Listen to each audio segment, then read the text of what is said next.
I'm Matthew Jensen. I'm Paige Kennedy. And I'm Maisy Burklow, and today we're going to be presenting our poster on augmentative and alternative communication devices, or AAC devices, and caregiver education. So our project really started when we met with Dr. Vanessa Rapier to discuss the topic she wanted us to find literature about. She has specialized in assistive technology, and she wanted to understand how children can be best supported when they use their AAC devices. She shared her experiences and gave us a good background and a lot of content. We decided to look into how caregiver education affects the use of AAC devices in children. Our specific PICO question was, does caregiver education regarding AAC devices increase their use by children at home? We spent time looking at multiple databases for literature on this topic. Our search terms came from words Dr. Rapier used during our conversations, and we wrote them down. You can find these in the QR code by either scanning it or clicking it. We excluded articles that were written more than 10 years ago and that discussed use of devices not in the home, for example, device uses in school.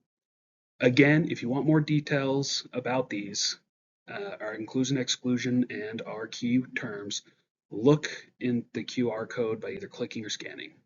The articles we found were split into background and intervention articles. We found 12 articles, 4 were background and 8 were interventions. I'm going to turn it over to Paige now to talk about themes we found. All right, as Matt said, we took the 8 articles and analyzed them for common themes. We found 4 common themes, and these were the use of multiple coaching sessions, increased caregiver use, increased child communication using the device, and maintenance at follow-up. Multiple coaching sessions meant that after initial education sessions, caregivers were provided feedback on the strategies they were using. This is important because it showed the beneficialness of feedback for successful caregiver training. This was done in 7 of the 8 articles. Not all of the articles measured if caregivers used the devices more. The red squares in our table don't mean that there wasn't an increase, it just means that the variable wasn't measured in the study. The ones that did measure found that after education and coaching, caregivers used the AAC devices more than they did before the training and coaching. All of the articles we looked at how child communication using their devices changed after caregiver training, and they all found that child communication increased. Several studies did follow-up sessions and found that the children maintained the same level of communication. These 4 themes help provide evidence that training and educating caregivers about AAC devices increases the use of the devices by the children at home.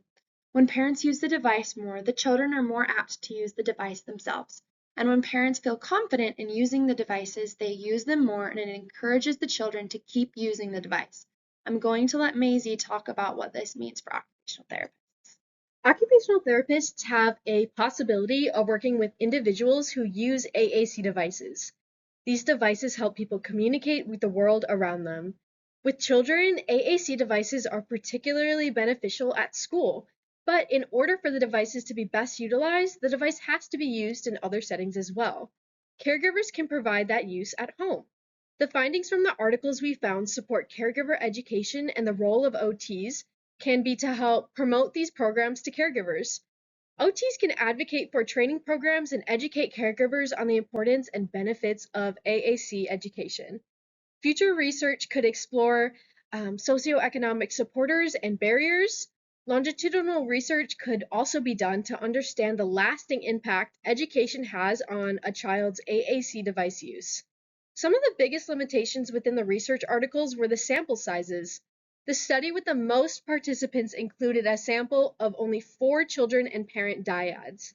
Demographics were nonspecific, and without many participants, we cannot assume generalizability, which impacts the validity of our findings, or of the findings.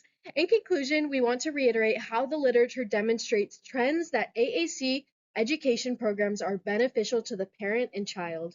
We hope education programs can become more readily accessible to caregivers of children who use AAC devices.